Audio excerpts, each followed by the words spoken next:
إن الحمد لله نحمده ونستعينه ونستغفره ونعوذ بالله من شرور أنفسنا ومن سيئات أعمالنا من يهده الله فلا مضل له ومن يضلل فلا هادي له وأشهد أن لا إله إلا الله وحده لا شريك له وأشهد أن محمدا عبده ورسوله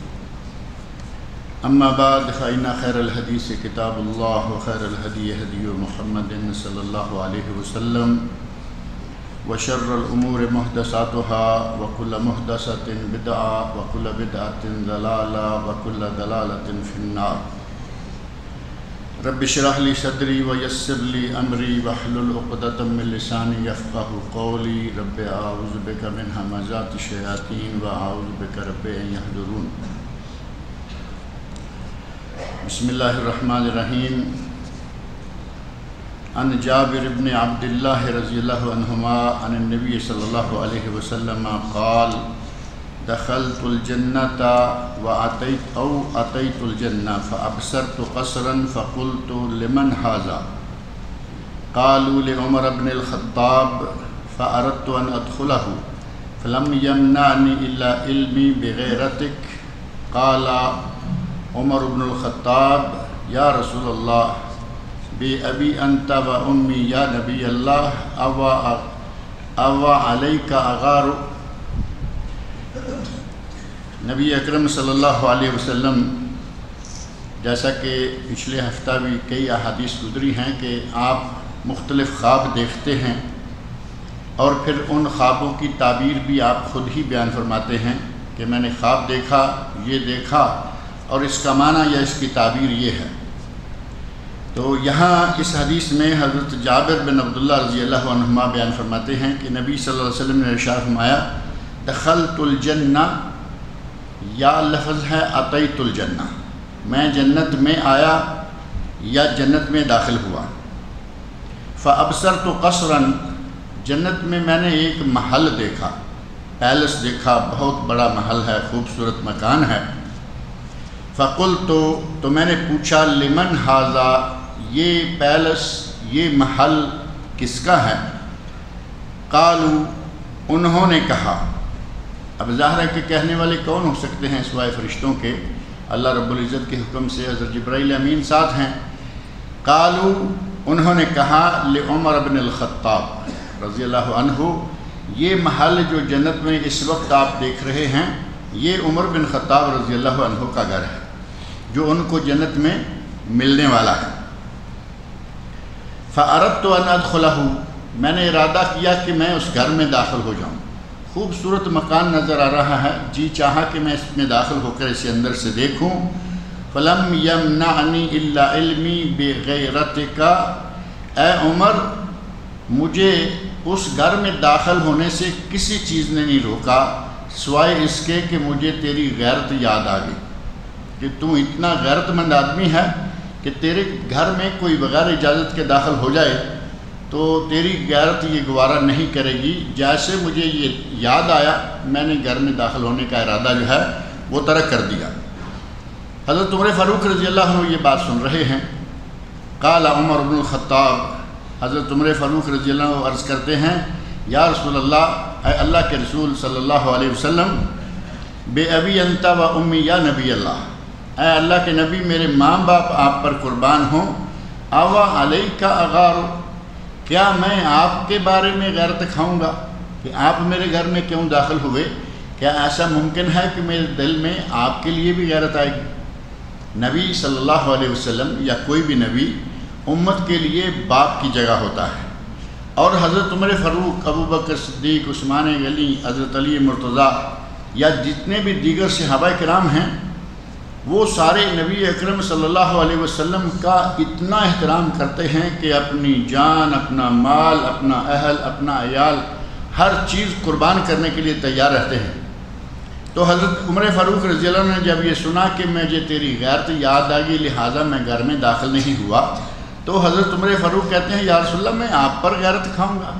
مجھے آپ کے میرے گھر میں داخل ہونے پر غصہ آئے گا، ایسا آپ نے کیسے سوچ لیا؟ لیکن نبی صلی اللہ علیہ وسلم کا جنت میں یہ خوبصورت محل دیکھنا اور آپ کو فرشتوں کا یہ بتانا کہ یہ عمر بن خطاب کا محل ہے، اس میں حضرت عمر فاروق رضی اللہ عنہ کے جنتی ہونے کی بشارت اور عام سا جنتی ہونے کی بشارت نہیں، جنت میں بہت بڑا محل پانے کی بشارت موجود ہے۔ اور ساتھ ہی نبی اکرم صلی اللہ علیہ وسلم کے الفاظ میں حضرت عمر فاروق رضی اللہ عنہ کی غیرت دینی، حیا اور آدمی کا غیرت مند ہونا ایک بہت بڑا جذبہ ہے۔ نبی اکرم صلی اللہ علیہ وسلم نے حضرت عمر فاروق کی غیرت کی بھی شہادت اس میں دے دی۔ حضرت ابو ہریرہ رضی اللہ عنہ اسی طرح کا ایک واقعہ بیان کرتے ہیں، کہتے ہیں بینا نحن عند رسول اللہ صلی اللہ علیہ وسلم، ہم نبی صلی اللہ علیہ وسلم کے پاس بیٹھے ہوئے تھے، اذ قالا، جب کہ آپ نے فرمایا، بینا انا نائم، میں سویا ہوا تھا، یہ بھی خواب کا واقعہ ہے، میں سویا ہوا تھا، رأیتنی فی الجنہ، تو میں نے دیکھا کہ میں جنت میں پہنچ گیا ہوں۔ فَإِذَا امْرَأَةٌ تَتَوَضَّأُ إِلَى جَانِبِ قَصْرٍ، ایک بہت بڑے محل کے پہلو میں نے دیکھا کہ ایک عورت وضو کر رہی ہے۔ فَقُلْتُ لِمَنْ هَذَا الْقَصْرُ، میں نے یہ نہیں پوچھا کہ یہ عورت کون ہے، میں نے پوچھا کہ یہ محل کس کا ہے۔ فَقَالُوا لِعُمَرَ بْنِ الْخَطَّابِ، مجھے بتایا گیا، فرشتوں نے بتایا کہ یہ عمر فاروق رضی اللہ عنہ کا محل ہے۔ فَذَكَرْتُ غَيْرَتَهُ، مجھے عمر فاروق کی غیرت یاد آ گئی کہ وہ غیرت مند انسان ہیں، وہ گوارا نہیں کرتے کہ ان کے گھر میں کوئی بلا اجازت داخل ہو۔ فَوَلَّيْتُ مُدْبِرًا، میں وہاں سے پلٹ آیا، یعنی گھر کے اندر داخل نہیں ہوا۔ یہ بات حضرت عمر فاروق سن رہے ہیں۔ فبکا عمر، حضرت عمر فاروق رضی اللہ عنہ رونے لگے اور روتے ہوئے کہا، علیک اغار یا رسول اللہ، اے اللہ کے رسول، کیا ایسا ممکن ہے کہ میں آپ کے بارے میں غیرت کھاؤں گا؟ آپ میرے گھر میں داخل ہو اور مجھے ناراضگی ہو، غصہ آئے، ایسا تو ممکن ہی نہیں ہے، آپ نے ایسا کیسے سوچا؟ تو یہ دونوں حدیثیں، ایک حضرت جابر بن عبداللہ رضی اللہ عنہما سے مروی ہے اور دوسری حضرت ابو ہریرہ رضی اللہ عنہ سے، جو کہ حضرت عمر فاروق کے صریحاً جنتی ہونے کی بشارتیں موجود ہیں۔ حضرت سعد بن ابی وقاص رضی اللہ عنہما بیان فرماتے ہیں، کہتے ہیں، استاذنا عمر علی رسول اللہ صلی اللہ علیہ وسلم وعندہ نساء من قریش یکلمنہ ویستکثرنہ،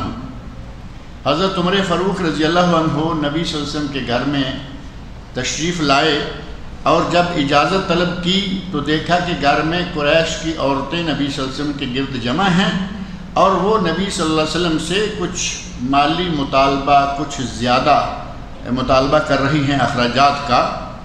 عالیۃ اصواتہم، اور ان کی آوازیں جو ہیں وہ بلند ہو رہی ہیں۔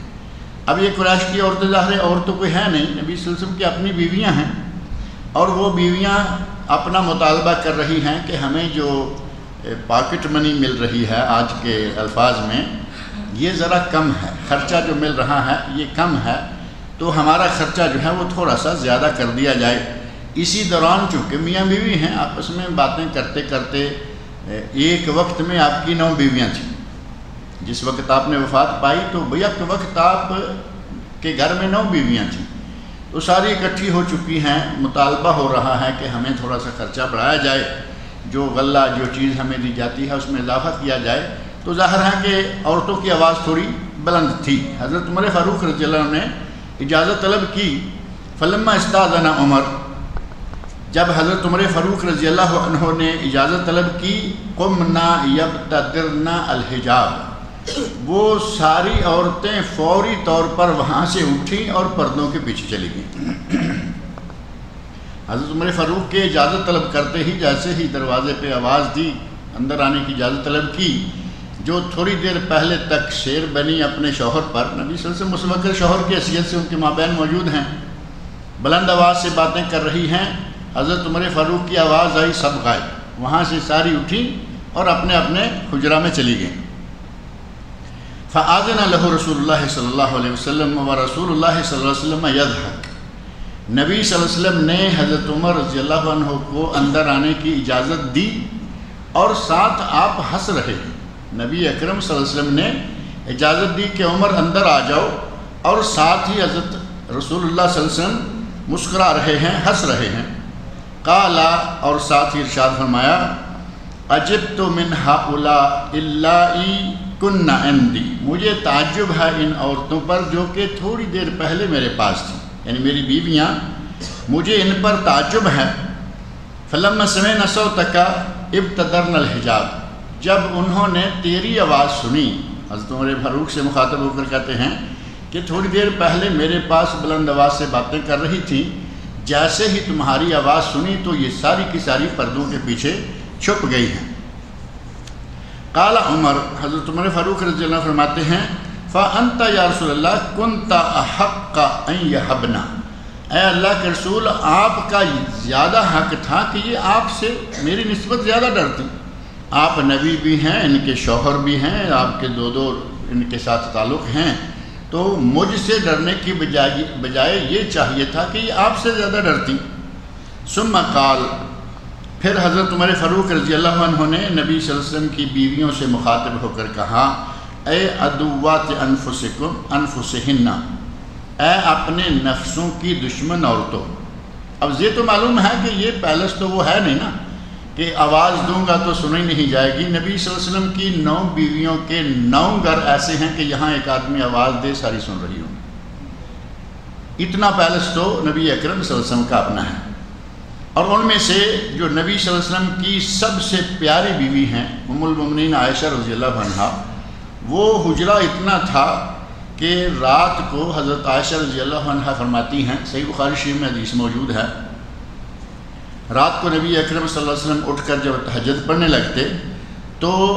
میں سوئی ہوئی ہوتی، آپ وضو کر کے آتے، نماز شروع کرتے، اور جب سجدے کا وقت آتا تو میری ٹانگ پر اپنے ہاتھ سے تھوڑا سا چوکا مارتے، میں اپنی ٹانگ کو سمیٹ لیتی اور آپ وہاں سجدہ کرتے،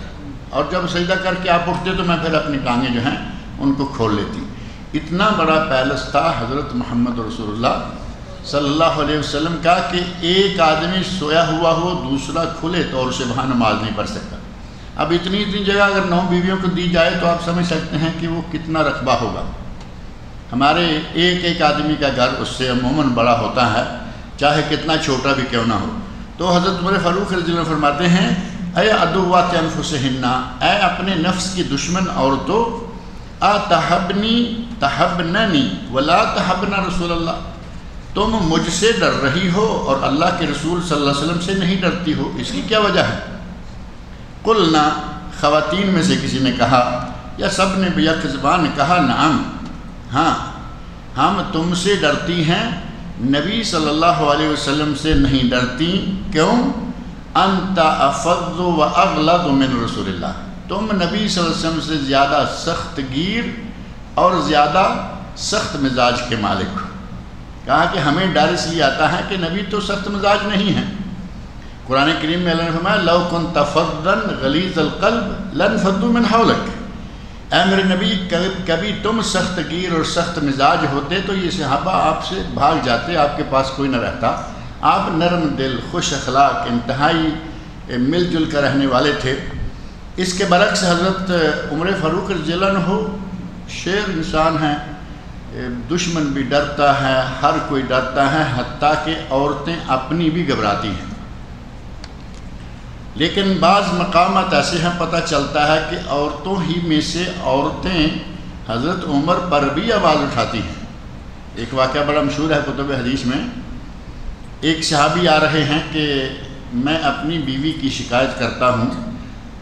امیر المومنین عمر فاروق رضی اللہ عنہ کے گھر میں جا کے، وہ اس وقت امیر المومنین ہو چکے ہیں۔ گھر کے قریب پہنچے تو دیکھا کہ اندر سے آواز آ رہی ہے، حضرت عمر فاروق موجود ہیں، آپ خاموش ہیں اور عورت کی آواز آ رہی ہے، یعنی آپ کی بیوی جو اس وقت کی آپ کہہ سکتے ہیں مادر ملت تھیں، ان کی آواز آ رہی ہے، عمر فاروق خاموش۔ یہ صحابی شکایت کرنے گئے تھے، یہ دروازے پہ ایسی آوازیں سنی، یہ واپس ہو گئے، کہا کہ میں اپنی بیوی کی شکایت کرنے آیا ہوں، یہاں تو امیر المومنین خود قابو آئے ہوئے ہیں، بیوی کی آواز بلند آواز سنی جا رہی ہے۔ واپس پلٹے، اتنے میں حضرت عمر فاروق اٹھے، باہر نکلے، دیکھا کہ میرے گھر سے کوئی پلٹ کے جا رہا، آواز دی یا اخل عرب، اے عرب بھائی۔ آدمی واپس پلٹا، صحابی نے پوچھا، حضرت عمر فاروق رضی اللہ عنہ مخاطب ہو کر پوچھا کہ تم میرے گھر میں آئے تھے اور بات کیے بغیر جا رہے ہو۔ تو وہ صاحب کہتے ہیں کہ امیر المومنین میں اپنی شکایت لے کے آیا تھا بیوی کے خلاف کہ میری بیوی ذرا بلند آواز سے بولتی ہیں، یعنی اپنی بیوی کی بلند آواز سے بولنے کی شکایت کرنے آیا تھا۔ جب دیکھا کہ آپ خود بھی اسی مسئلہ میں مبتلا ہیں، میرا کیا کریں گے، میں واپس چل دیا تھا۔ تو حضرت عمر فاروق رضی اللہ عنہ نے اس وقت اپنے اس ساتھی سے کہا کہ دیکھو یہ میری بیوی ہے اور میری بیوی اتنے کام کرتی ہے کہ کبھی یہ میری باورچی ہے، کبھی یہ میرے بچوں کی گورننس ہے، بچوں کو پالنے والی ہے، کبھی میرے کپڑے دھو رہی ہے، دھوبن ہے، یہ کر رہی ہے، یعنی وہ اتنے کام کرتی ہے، کبھی کبھی سٹ پٹا جاتی ہے، یعنی کام کر کے طبیعت پہ کچھ بوجھ آ جاتا ہے، وہ گرم ہو جاتی ہے، وہ گرم ہوتی ہے، میں خاموش ہو جاتا ہوں، اور تم نے دیکھا کہ میں گھر سے نکل آیا ہوں، اب میں واپس جاؤں گا، جانے تک سارا معاملہ صاف ہوگا، نہ وہ گرم ہوگی نہ مجھے کوئی بات ہو۔ حضرت عمر فاروق سخت تھے لیکن اصولوں پر، اب یہ نہیں کہ گھر میں بیوی پر بھی ایسے ہی ہیں اور اسی طرح وہ کوئی مار پیٹ والے سخت نہیں، اصول کے سخت تھے۔ یہاں جب یہ کہا کہ تم عورتیں نبی سے نہیں ڈر رہی اور مجھ سے ڈرتی ہو، اس کی کیا وجہ ہے، تو انہوں نے کہا کہ تو سخت گیر ہے، سخت مزاج ہے، اس لیے ہمیں تم سے ڈرتا ہے۔ قال رسول اللہ صلی اللہ علیہ وسلم، اس وقت نبی اکرم صلی اللہ علیہ وسلم نے ایک بات کہی جو کہ بڑی مشہور و معروف ہے، والذی نفسی بیدہ، مجھے قسم ہے اس ذات کی جس کے ہاتھ میں میری جان ہے، قسم کھا کر فرمایا ما لقیک شیطان قط سالکا فجا الا سلک فجا غیر فجک، اے عمر قسم ہے مجھے اس ذات کی جس کے ہاتھ میں میری جان ہے،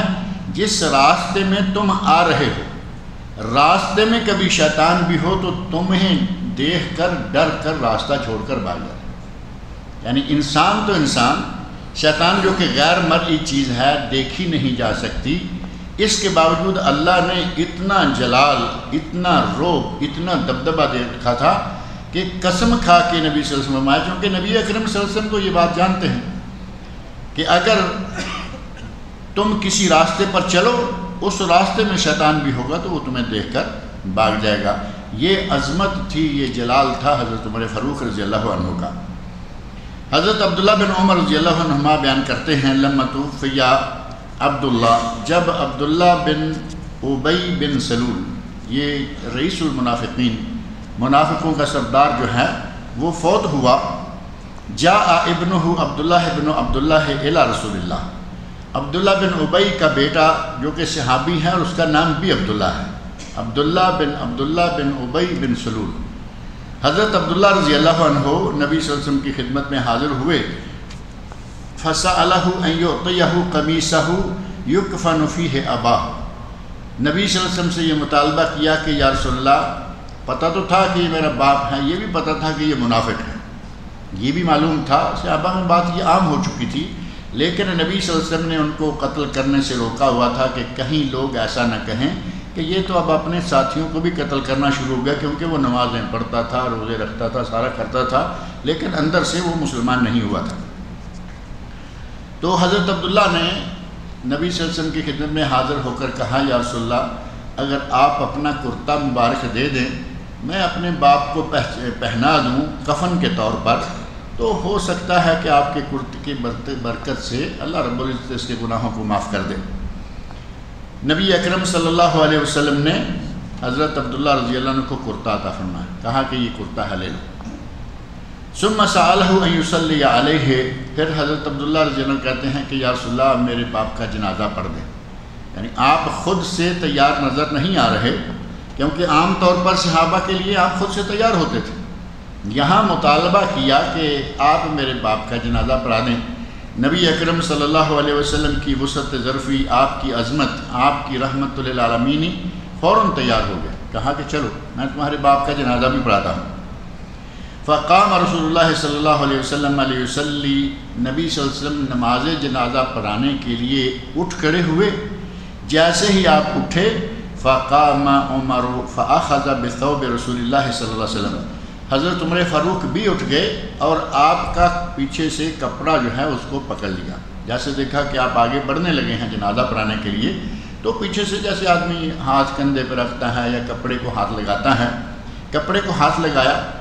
اور روکا نبی صلی اللہ علیہ وسلم کو، اور فرمایا کہ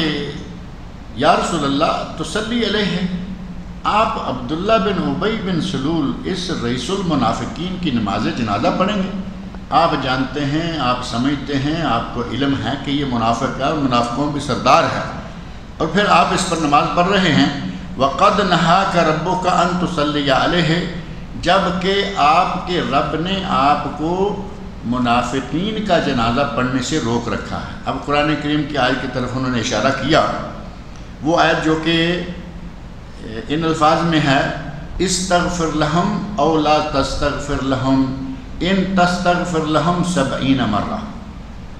ان کے لیے مغفرت طلب کرو یا نہ طلب کرو، اور چاہے 70 مرتبہ بھی طلب کرو۔ یہ کلمات پہلے نازل ہو چکے ہیں۔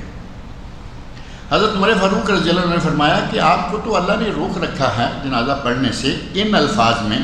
فقال رسول اللہ صلی اللہ علیہ وسلم، تو نبی صلی اللہ علیہ وسلم نے ارشاد فرمایا انما خیرنی اللہ نے مجھے اختیار دیا ہے۔ یعنی ان الفاظ پہ غور کریں تو معاملہ جو ہے وہ سامنے آ جاتا ہے۔ چاہو تو استغفار کرو، چاہو تو نہ کرو، چاہو تو 70 مرتبہ کر لو۔ یعنی اب آپ کو اختیار ہے کہ چاہو چھوڑ دو، چاہو 1 مرتبہ کر لو، چاہے 70 مرتبہ کر لو۔ نبی اکرم صلی اللہ علیہ وسلم کی رحمت للعالمین غالب ہے۔ آپ نے فرمایا کہ اللہ نے کہا ہے 70 مرتبہ، میں اس سے بھی زیادہ کروں گا۔ میرا صحابی ہے، میرا ساتھی ہے، اس نے درخواست کی ہے کہ اس کے والد کی نماز جنازہ پڑھی جائے، اللہ نے مجھے 70 مرتبہ تک کہا ہے، تو میں 70 سے زیادہ کروں گا، اس کا مجھے اختیار ہے۔ فرمایا وَسَأَزِيدُهُ عَلَى السَّبْعِينَ، میں 70 مرتبہ سے بھی زیادہ اس کے لیے مغفرت طلب کروں گا۔ قال، حضرت عمر فاروق کہتے ہیں انہو منافق، یا رسول اللہ یہ منافق ہے۔ آپ 70 مرتبہ بھی کریں گے، اللہ فرما چکا ہے کہ کرو یا نہ کرو، معنی یہ کہ منع کر چکا ہے۔ قال فصلی علیہ، حضرت عمر فاروق کہتے ہیں کہ اس کے باوجود نبی صلی اللہ علیہ وسلم نے اس کی نماز جنازہ پڑھا دی، کرتا بھی دیا، نماز جنازہ بھی پڑھا دی۔ فانزل اللہ، اس کے بعد اللہ رب العزت نے، یہ غالباً سورہ توبہ میں ہے، یہ آیت پھر نازل فرما دی وَلَا تُصَلِّ عَلَىٰ أَحَدٍ مِّنْهُمْ مَاتَ أَبَدًا وَلَا تَقُمْ عَلَىٰ قَبْرِهِ، آج کے بعد اگر کوئی منافق، کوئی کافر، کوئی مشرک مرے،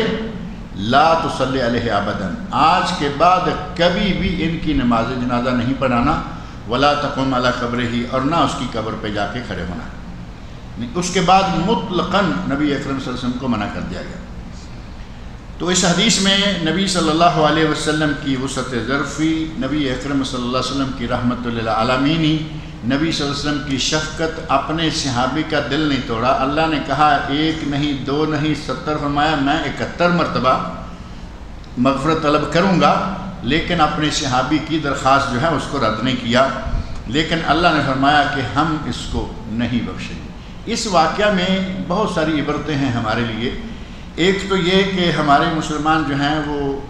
مکہ شریف جائیں گے، اپنے ساتھ کپڑے کے تھان اٹھائے ہوئے ہیں، لے کے آئے یا وہاں سے لیا۔ اب مکہ سے لے لیں، جدہ سے لے لیں، ریاض سے لے جائیں، خیبر دمام سے لے جائیں، پاکستان انڈیا سے لے آئیں اپنے کارخانوں کا بنا ہوا کپڑا، وہاں لا کے زمزم میں بھگو رہے ہیں۔ ابھی تو کچھ اس طرح کی صورتحال ہو گئی ہے کہ کہیں بھگوتا آدمی نظر نہیں آتا، اندروں میں جا کے جو بھی کرتے ہوں گے۔ ہم نے اپنی آنکھوں سے دیکھا لمبے لمبے ایسے تھانوں کے تھان بکھیرے ہوئے ہیں اور ان کے اوپر پانی ڈالے جا رہے ہیں۔ اب یہ چاہ کیا رہے ہیں کہ زمزم میں بھیگا ہوا کپڑا جب کفن کے طور پر استعمال ہوگا، ہمارا کفن، ہمارے باپ کا، بھائی کا، ماں کا، بیٹے کا، فلاں کا، تو اس کے لیے یہ فائدہ ہو جائے گا۔ اب یہاں دیکھیں کہ یہ زمزم کا بھیگا ہوا نہیں، بلکہ پوری کائنات کے اشرف المخلوقات انسان حضرت محمد رسول اللہ صلی اللہ علیہ وسلم کے گلے کا کرتا، اور یہ کرتا ہماری طرح یہ سلا ہوا تو ہوتا نہیں تھا نا اس وقت، تو چادر کرتے کے طور پر، چادر تہمت کے طور پر اوپر والی چادر لے کر اس کا کفن بنایا گیا۔ جو چادر آپ کے جسم اطہر پر لگی رہی، وہ چادر جس میں نبی صلی اللہ علیہ وسلم کا پسینہ مبارک پسینہ سماتا رہا، وہ چادر جو آپ کے کبھی اوپر کبھی نیچے کبھی دائیں کبھی بائیں، جس چادر کا نبی صلی اللہ علیہ وسلم کے ساتھ اتنا قریبی رشتہ ہو گیا، وہ چادر عبداللہ بن ابی بن سلول کو پہنائی گئی۔ اللہ نے فرمایا چادر پہناؤ، جنازے پڑھو، 70 بھی پڑھو، میں نہیں بخشوں، کیونکہ اس کا عقیدہ صحیح نہیں، اس کا عمل صحیح نہیں۔ اب اگر ایک آدمی بے نماز ہے، بے دین قسم کا ہے مسلمان، یہاں سے حاجی صاحب گئے اور جا کے چادر زمزم کی بھیگی ہوئی پہنا دی اور کہا کہ یہ بخشا جائے گا، بخشا جانے کے کرتوت یہ نہیں ہیں، بخشے جانے کے کرتوت یہ ہیں کہ خود آدمی اپنے عمل کے ساتھ کوشش کرے، نمازوں کا پابند ہو، روزوں کا پابند ہو، زکوٰۃ صدقات کا پابند ہو، اللہ توفیق دے، حج کیے ہوئے ہو، پھر کمی کوتاہی جو ہو جائے گی وہ اللہ تعالیٰ معاف کرے گا۔ کرے کچھ بھی نہیں اور یہ سمجھے کہ زمزم کا بھیگا ہوا کفن پہن لے گا تو یہ جنت میں چلا جائے گا، جنت اتنا سستا سودا نہیں ہے کہ اس طرح پہنچ جائے۔ اسی طرح نہ صرف یہ کہ وہاں کپڑا بگو رہے ہیں، کئی لوگ جو ہیں وہ نقدی کوائنز جو ہیں یعنی ریالات، اپنے ملکوں کے روپے، ٹکا، ریال جو بھی ہے جو کائنز کی شکل میں ہے، نوٹ بگوئیں گے تو کہیں ضائع نہ ہو جائے، وہ بھی تو ہم نہیں کرتے نا، تو کائن بگھو کے لے جا رہے ہیں، پھر وہ ظاہر ہے کہ جہاں کہیں صندوق میں گھر میں پیسے پڑے رہتے ہیں وہاں جا کے ڈالیں گے۔ اب زمزم سے پیسے نہیں بڑھتے، زمزم سے کسی حدیث میں کسی روایت میں ضعیف سے ضعیف میں بھی یہ نہیں آیا کہ زمزم جو ہے وہ پیسے بڑھاتا ہے۔ نبی اکرم صلی اللہ علیہ وسلم فرمایا خیر ماء علی وجہ الارض ماء زمزم، روئے زمین پر سب سے بہترین پانی آب زمزم ہے۔ اور ایک حدیث میں آتا ہے طعام و طعمن، یہ کھانے کی جگہ غذا کا کام دیتا ہے، شفا و سقمن، بیمار کے لیے دوا کا کام دیتا ہے، یعنی دوا کھانے سے شفا ہو یا نہ ہو، زمزم پینے سے شفا مل جائے۔ نبی اکرم صلی اللہ علیہ وسلم نے اس کو شفا قرار دیا، لیکن آج تک کبھی کسی حدیث میں یہ نہیں پڑھنے میں آیا کہ اگر کچھ کائن بگھو کر زمزم سے دوسرے روپوں میں ڈال دیں گے تو روپے جو ہیں وہ 1000 سے 10,000 اور 50,000 ہو جائیں گے۔ پتہ نہیں کہاں سے ہمارے لوگ یہ چیزیں لے کے آ جاتے ہیں اور پھر اپنے طور پر اس کا نسخہ جو ہے وہ بنا کے استعمال کرتے رہتے ہیں۔ اگر انسان کا عمل صحیح نہیں ہے تو زمزم نبی صلی اللہ علیہ وسلم کا اپنا کرتا ہے، اندازہ کریں نبی صلی اللہ علیہ وسلم نے جنازہ تک پڑھا دیا، اس کے باوجود اللہ نے اس کو معاف نہیں کیا۔ لہٰذا ہمیں چاہیے کہ اپنے عمل کی اصلاح کریں، اپنے عقیدے کی اصلاح کریں اور کچھ کر کے آگے جائیں تاکہ ہمارے ہاتھ میں کچھ نہ کچھ ایسا ہو کہ اللہ کے سامنے سرخرو ہو سکے۔ حضرت ابو موسیٰ اشعری رضی اللہ عنہ بیان کرتے ہیں کنت مع النبی صلی اللہ علیہ وسلم فی حائط من حیطان المدینہ، مدینہ منورہ کے باغات میں سے ایک باغ میں میں نبی اکرم صلی اللہ علیہ وسلم کے ساتھ تھا۔ فجاء رجل فاستفتح، ایک آدمی آیا اور اس نے آ کر دروازہ کھولنے کی اجازت طلب کی۔ نبی صلی اللہ علیہ وسلم نے فرمایا افتح لہ وبشرہ بالجنہ، جاؤ جا کر دروازہ کھولو اور جو شخص دروازے پر ہے اسے کہو کہ تو انشاءاللہ جنتی ہے، یعنی نبی صلی اللہ علیہ وسلم نے فرمایا کہ اس کو کہہ دو کہ تو جنتی ہے۔ ففتحت لہ، میں نے اس کے لیے دروازہ کھولا، فاذا ابو بکر، میں دیکھا کہ وہ ابو بکر صدیق ہے، یعنی جنت کی بشارت مل گئی،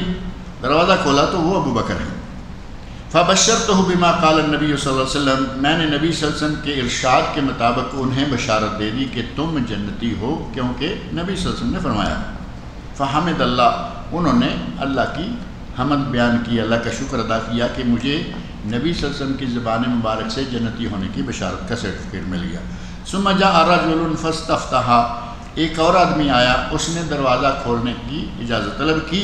فقال نبی صلی اللہ علیہ وسلم، آپ نے فرمایا افتح لہ وبشرہ بالجنہ، جاؤ دروازہ کھولو اور اس کو بھی بشارت دے دو کہ تو بھی جنتی ہے۔ ففتحت لہ فاذا ہوا عمر، میں نے دروازہ کھولا تو دیکھا کہ سامنے عمر فاروق رضی اللہ عنہ ہیں۔ فاخبرتہ بما قال النبی صلی اللہ علیہ وسلم، میں نے انہیں بھی خبر دے دی کہ آپ کے بارے میں نبی صلی اللہ علیہ وسلم نے فرمایا ہے کہ تم جنتی ہو۔ فحمد اللہ، انہوں نے بھی اللہ کا شکر ادا کیا، حمد و ثنا بیان کی۔ ثم استفتح رجل فقال لی، پھر ایک تیسرے آدمی نے دروازہ کھولنے کی اجازت طلب کی تو نبی اکرم صلی اللہ علیہ وسلم نے مجھ سے مخاطب ہو کر فرمایا افتح لہ وبشرہ بالجنہ علی بلوی تصیبہ، جاؤ اور جا کر اس کے لیے دروازہ کھولو، اسے بھی جنت کی بشارت دے دو، لیکن کہہ دو کہ وہ ایک مصیبت میں مبتلا کیے جائیں گے۔ وہ گئے، جا کے دروازہ کھولا، فاذا عثمان، دیکھا کہ حضرت عثمان غنی رضی اللہ عنہ سامنے ہیں۔ کہتے ہیں فاخبرتہ بما قال رسول اللہ صلی اللہ علیہ وسلم، میں نے جو نبی صلی اللہ علیہ وسلم نے بتایا تھا وہ بتا دیا کہ آپ کو جنت کی بشارت دی گئی ہے اور کہا گیا ہے کہ آپ ایک مصیبت میں مبتلا کیے جائیں گے۔ فحمد اللہ، انہوں نے اللہ کا شکر ادا کیا کہ مجھے جنت کی بشارت ملی۔ ثم قال اللہ المستعان، پھر یہ دو لفظ کہے کہ نبی صلی اللہ علیہ وسلم نے کہا ہے کہ تم ایک مصیبت میں مبتلا کیے جاؤ گے، اللہ میری مدد کرے، یہ یقین ہے کہ ہوگا، اور کہا کہ اللہ میری مدد کرے، اور وہ ہوا۔ حضرت عثمان غنی شہید کیے گئے، بلوائیوں نے گھیرا ڈالا، پانی بند کر دیا۔ حضرت عثمان غنی رضی اللہ عنہ کہتے ہیں کہ مدینہ والو، تم جانتے ہو کہ پینے کا پانی نہیں تھا اور میں نے یہودی سے کنواں خرید کر تمہارے لیے وقف کیا، آج میرے لیے پانی بند ہے، تم جانتے ہو کہ میں نے یہ کیا، لیکن چونکہ ایک فتنہ بنا ہوا تھا،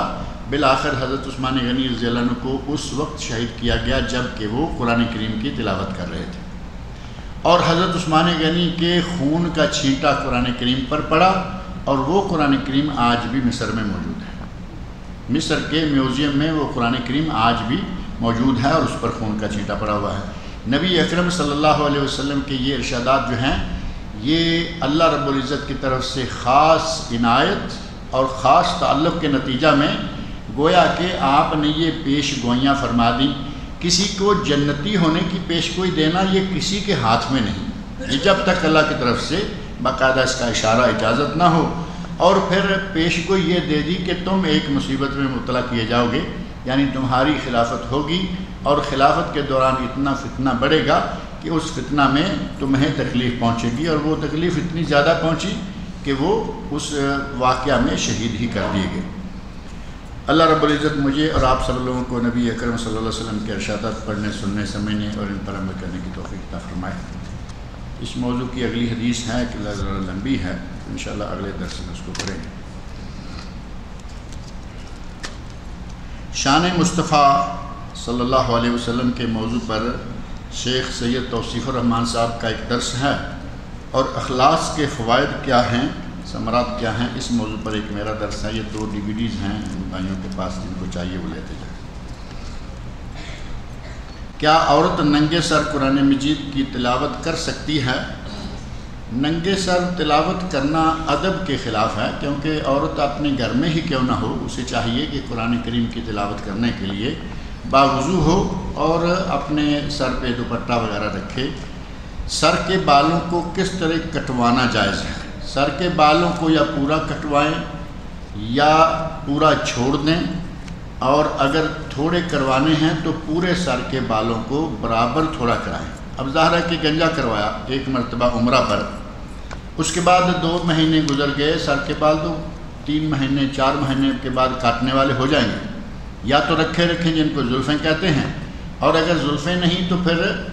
بالوں کو ہر طرف سے برابر کٹوا دیں، جیسے اس طرح کے ساتھ بلیڈ کے ساتھ کٹے تھے اسی طرح اب کینچی کے ساتھ بھی سارے برابر کٹ جائیں۔ یہاں سے زیادہ کٹے ہوئے ہیں، اوپر سے بڑے ہیں، اوپر سے بڑے ہیں، چاروں طرف سے نیچے سے کٹے ہوئے ہیں، اوپر بڑے ہوئے ہیں۔ تو جیسے وہ پچھلے دنوں ایک رواج نکلا تھا، ابھی تک میرا خیال ہے، وہ جیسے کسی کے سر کے اوپر کوئی ٹوپی ڈال دی جائے اور چاروں طرف جتنے ٹوپی سے باہر بال ہوں وہ بلیڈ سے کاٹ دیے جائیں، تو کیا فیشن کا نام بھی عجیب قسم کا ہی تھا۔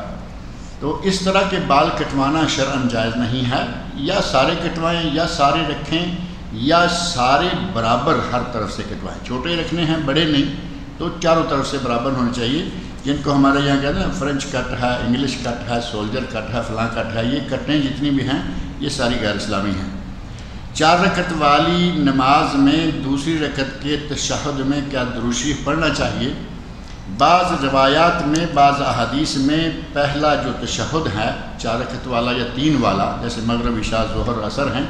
تو پہلے تشہد میں درود شریف پڑھنے کا ذکر موجود ہے۔ پہلے تشہد میں بھی درود شریف پڑھنا چاہیے، مستحب ہے۔ اگر نہ پڑھے تو نماز ہو جائے گی، لیکن پڑھے تو ثواب انشاءاللہ ہوگا۔ اور وہ جو مسئلہ ہمارے یہاں مشہور ہے، پاک و ہند کے علماء نے بڑا مشہور کیا ہوا ہے، کہتے ہیں کہ اگر کسی نے پہلے اتحیات یا قاعدہ اولا میں اللہم کا اللہ بھی کہا تو اس پہ سجدہ سہو آ جائے گا، بالکل اس حدیث کے خلاف وہ فتویٰ ہے۔ لہذا چاہیے تو یہ کہ درود شریف پڑھیں، اب پڑھنے سے نہیں روکا جا رہا بلکہ سجدہ سہو کا بھی حکم دیا جا رہا ہے، جو کہ حدیث رسول صلی اللہ علیہ وسلم کے منافی ہیں۔ اور